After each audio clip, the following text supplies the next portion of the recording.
The senator from Kentucky. I rise today to begin to filibuster John Brennan's nomination for the CIA.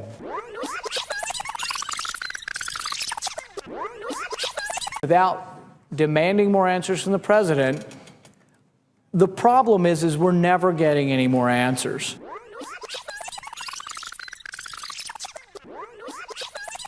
Constitutional rights, which had previously brought a challenge in federal court to the legality of the authorization to target al-Awlaki in Yemen, released the following statement.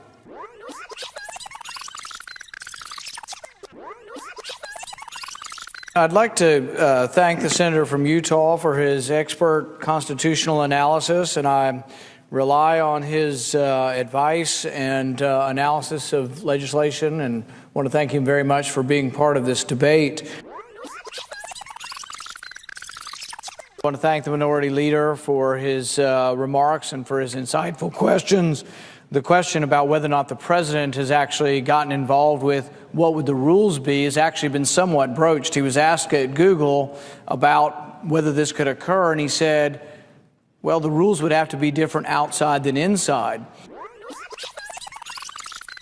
I just hope that this won't be swept under the rug, and that this isn't the end of this, but that this is the beginning of this. And I would go for another 12 hours to try to break Strom Thurmond's record, but I've discovered that there are some limits to filibustering, and I'm going to have to go take care of one of those in a few minutes here.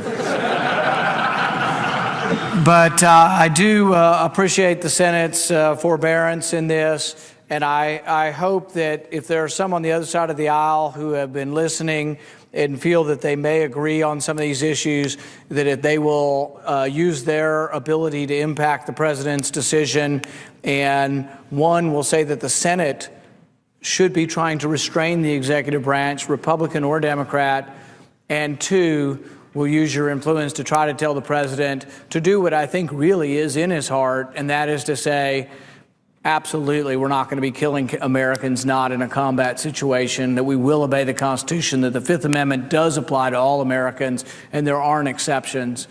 But I thank you very much for the forbearance, and I yield the floor. Mr. President. Senator from Illinois. There will be order. There will be order. Expressions of approval or disapproval are not permitted in the Senate. I thank him for his spirited defense of his position today and 12 hours, and I want to excuse him from the floor whenever he wishes.